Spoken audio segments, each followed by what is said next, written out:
दिल्ली की राजनीति में रविवार को बड़ा घटनाक्रम देखने को मिला, जब टीएमसी के बागी सांसदों ने आधिकारिक रूप से एनसीपीआई के साथ जाने का फैसला किया।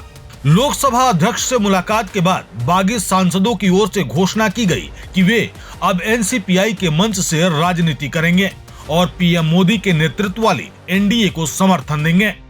इस फैसले के बाद सबसे बड़ा सवाल उठने लगा कि आखिर यह एनसीपीआई है कौन, जिसकी चर्चा अब अचानक राष्ट्रीय राजनीति के केंद्र में आ गई है।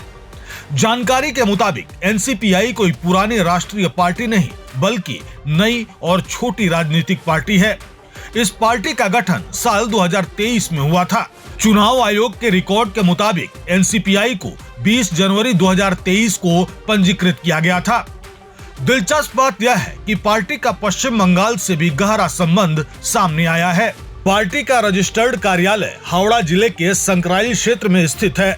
बताया जा रहा है कि एक सामाजिक संस्था जागो विश्व के कार्यालय से ही पार्टी का प्रशासनिक संचालन किया जाता है। हालांकि पार्टी की पहली बड़ी राजनीतिक गतिविधि पश्चिम बंगाल में नहीं, बल्कि त्रिपुरा में दिखाई दी। 2023 के त्रिपुरा विधानसभा चुनाव में एनसीपीआई ने अपनी मौजूदगी दर्ज कराने की कोशिश की थी। पार्टी ने कई सीटों पर उम्मीदवार उतारने की योजना बनाई थी, लेकिन नामांकन संबंधी समस्याओं के कारण अधिकांश उम्मीदवार चुनावी मैदान तक नहीं पहुंच सके। अंततः पार्टी कुछ सीटों पर चुनाव लड़ी, लेकिन कोई उल्लेखनीय सफलता हासिल नहीं कर सकी। पार्टी के अध्यक्ष उत्तीय कुंडू हैं, जबकि कोषाध्यक्ष की जिम्मेदारी शिवली कुंडू संभालती हैं। दोनों बंगाली मूल के हैं। अब तक सीमित राजनीतिक पहचान रखने वाली यह पार्टी अचानक चर्चा में आ गई है, क्योंकि टीएमसी के लगभग 20 बागी सांसदों ने इसी मंच को अपना नया राजनीतिक ठिकाना चुना है। राजनीतिक जानकारों का मानना है कि बागी सांसदों ने सीधे भाजपा में शामिल होने के बजाय एनसीपीआई का रास्ता इसलिए चुना ताकि दल बदल कानून और संसदीय प्रक्रियाओं से जुड़ी कानूनी विवादों से बचा जा सके। इससे उन्हें अलग राजनीतिक पहचान बनाए रखने के साथ साथ एनडीए को समर्थन देने की सुविधा भी मिलती है। इस पूरे घटनाक्रम ने पश्चिम बंगाल के राजनीति में नई हलचल पैदा कर दी है।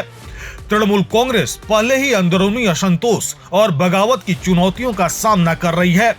ऐसे में बागी सांसदों का एनसीपीआई में जाना पार्टी नेतृत्व के लिए बड़ा झटका माना जा रहा है।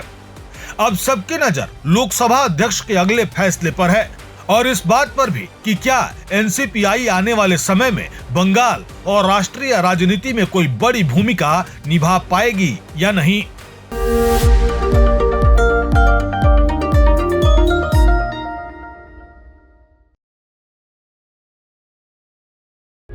प्रभातखबर.com, विश्वास वही, रफ्तार नहीं।